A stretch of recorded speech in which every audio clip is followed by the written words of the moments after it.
Hey guys, it's Gerard here, and in this video, I'll be sharing with you guys the top 5 best websites to find sugar mommy. Yes, you heard that right. The top 5 website to find sugar mommy on the internet. Maybe probably you're tired of those small girls in your area doing you shakara and turning you around, and you want to probably find love who's going to spend on you, buy that wristwatch for you that you want. Maybe probably get you some of the best clothes out there.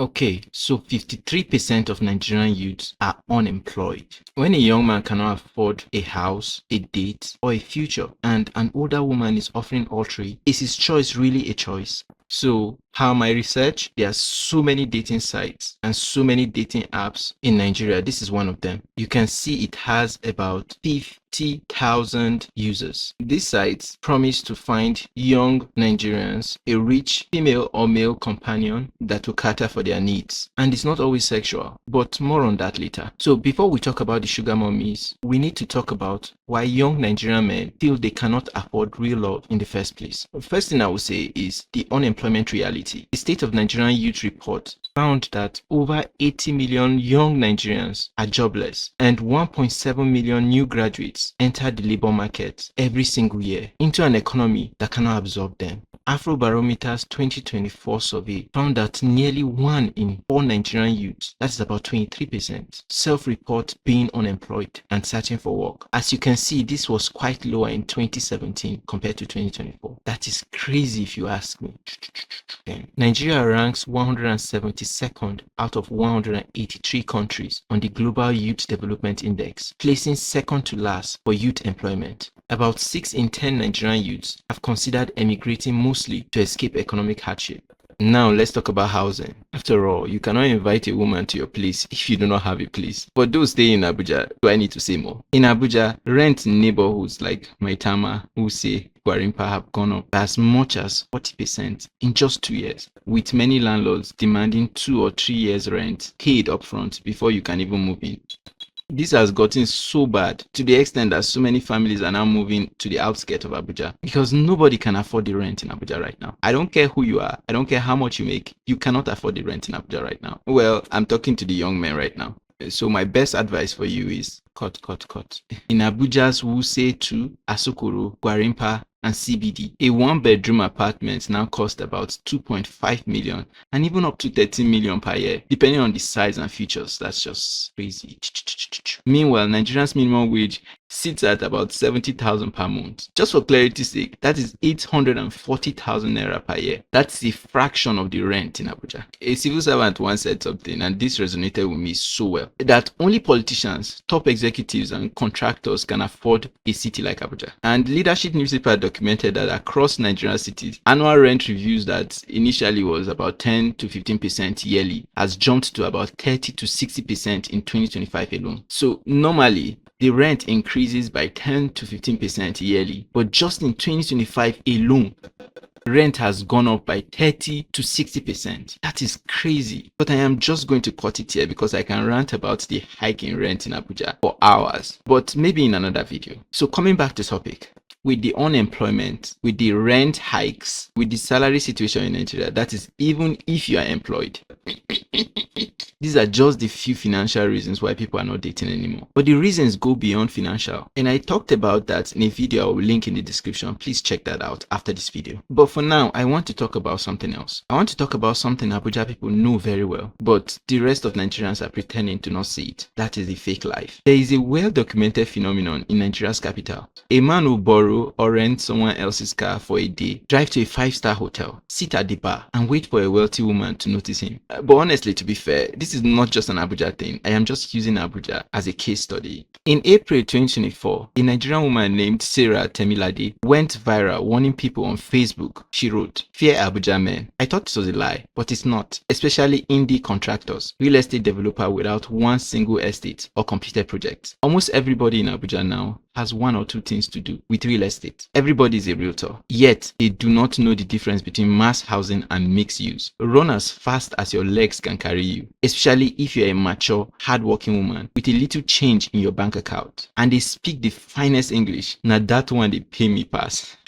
Yeah. So how does this actually work in practice? Here's the step-by-step playbook. Step 1, build the image. You borrow or rent a decent car. You dress sharp. You get a fresh cut. You carry yourself like a man who has options. In Nigeria, perception is the product and nobody's asking for your bank statement. Step 2, finding the hunting ground. Sugar mummies are not found just anywhere. They are found at specific locations. Transcorp Hilton, Sheraton, high-end gyms in Maitama, airport business lounges, exclusive restaurant in Wuse 2, members only clubs. You go where money circulates, you position yourself and you wait. Step 3, the digital route. For men who cannot afford even the cover charge at these locations, they go online, WhatsApp groups dedicated to these connections, dedicated websites. As recently as November 2025, sites were still listing Abuja-based women actively advertising connections rates. And like I said in the beginning, you can get them on apps. Step 4 is a slow game. Once contract is made, the smart sugar boy does not rush. He's patient. He sends good morning messages. He asks about her day. He makes her feel emotionally seen. Because often, these are women who are lonely despite their wealth. He makes her feel needed. That emotional intelligence is the actual currency here. Now, step 5, the double life. Most men in these arrangements maintain a separate life with their age mates, using the older women's resources to fund their lifestyle. Sometimes, including younger girlfriends who believe their man is just doing well. So basically, they will use the sugar mommy's resources to keep a side girlfriend. The Sun Nigeria documented exactly this dynamic, noting that some sugar boys have extended this hustle into corporate settings. They have resorted to being their older female bosses' sex pets in exchange for a life of luxury. They come to work whenever they like, leave whenever they like. They can even insult the manager at every slight provocation, and they will receive promotion instead of query letters. And maybe I'm being faster than my shadow right here, but here's the warning that the article delivered. Every man in this game needs to hear this. These sugar mummies will give you all the good things of life, but you cannot be relaxed because you don't know when you will be replaced. Some sugar mummies have destroyed the lives of their younger lovers. She knows you are using the car that she bought you to pick up your younger girlfriend. She is simply waiting for the right time to strike. Now let's talk about the real reason why love is lost. Beyond survival, there are deeper psychological reasons why Nigerian men are actively choosing this path over genuine relationship. And I will be sincere about every single one. Number 1 reason. Many of these men came into the dating scene with real feelings, but they left with pain and empty wallet. After enough of that, a transactional arrangement starts to feel safer. At least with the sugar mommy, everybody knows the terms and nobody pretends otherwise. Now another reason, and this is actually funny, the Gege effect. This is the angle nobody is covering properly in 2026. Even though his effect has kind of dialed down a bit, but he has sown a seed in the minds of men. If you don't know who I'm talking about, I am talking about Gege. He's a TikTok creator. His real name is Emmanuel something. He built an entire movement around the idea that Nigerian men must protect their money from women. He has 2.4 million TikTok followers. He runs what he calls the University of Wisdom and Understanding. And young men actually attend in person, sitting in rows, notebooks open, taking down teachings like a university lecture. His videos carry titles like "Your girlfriend is a threat to your future." Oh my god. Why you should not spend money on your girlfriend? My dreams are more expensive than my woman. Oh, okay. Alright. In a single TikTok live session in August 2025, he pulled in over 177,000 viewers. He received gifts more than $30,000 in 1 hour. And crap, he said at the end of the session that this is the only university where once you graduate, women will fear to ask you for money. And critics, and honestly, I am with them in this case, have warned that Gege's content is fueling distrust between Nigerian men and women. I actually think he has a point, honestly. But I digress from that. So another reason is no drama, no pressure, clear terms. A sugar mommy is not asking when you are proposing. She's not bringing up children. She's not asking to meet your parents. For a young man already overwhelmed by the financial and emotional demands of Nigerian dating, that clarity is genuinely appealing. Another reason is access and connections. These women, they move in circles that will take years of legitimate hustle to enter. A sugar mommy who is a government contractor, a senior banker, or connected to politicians can open doors overnight that a degree and 10 years of hard work might not open. Some men see it less as a relationship and more as a career investment. Another reason is peer pressure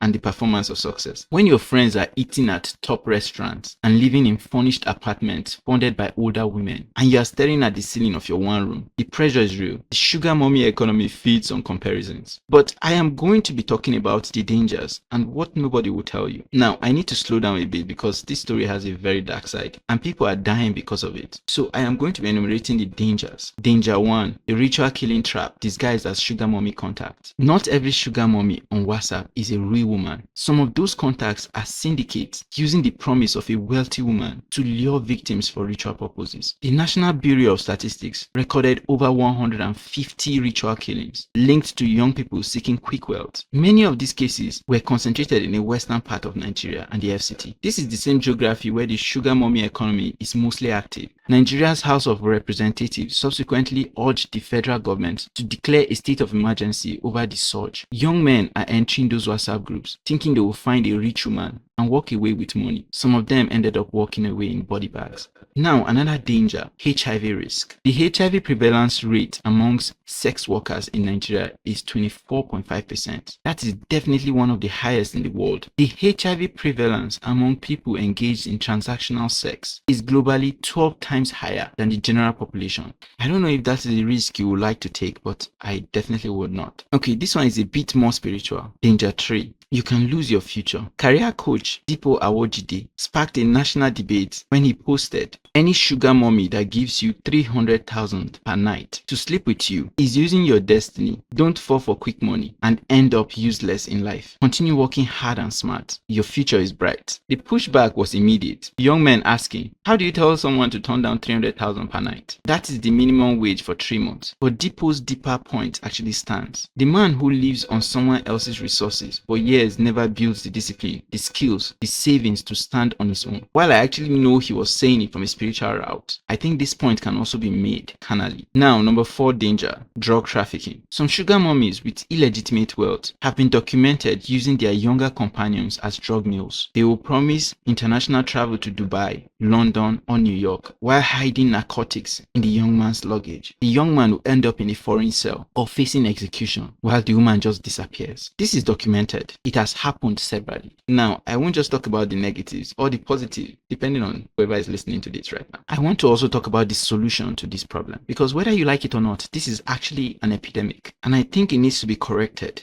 Now, my solution is not just for men, but also for the government, but I will start with the men. First of all, understand the trap. The fake life has an expiry date. Every skill you should be building, every bit of resilience you should be developing, every naira you should be saving, none of that can happen when someone else is funding your existence. When that arrangement collapses, and it definitely will, you will have nothing to show for the years you have spent in it. Second, be careful who you are trusting. Those 150 plus ritual killings linked to wealth seeking in 2025 are a warning that belongs in every conversation about this topic. Third, question the influencers. Gege's content feels empowering to men who have been hurt, but his views relies heavily on anecdotal evidence. It doesn't reflect the broader reality in Nigeria. Don't be cynical about relationships. Now to the government. Nigeria has a housing deficit of 14.9 million units. Experts said the country must build approximately 550,000 units per year for the next decade just to close that gap. And that cost will exceed 59 trillion naira. But I think it's a price that is worth paying. Without affordable housing, young men in cities will continue to choose shortcuts. The government's 3 million technical talent program has trained 60,000 people since launch, but that is against a pool of 80 million unemployed youths. It's a good start, but the skill doesn't remotely match the problem. I do have more to say, but I'm just going to end it right here. Thank you for watching to this point. If you enjoy our content, please drop a like on this video and make sure you subscribe. Thank you and have a nice day.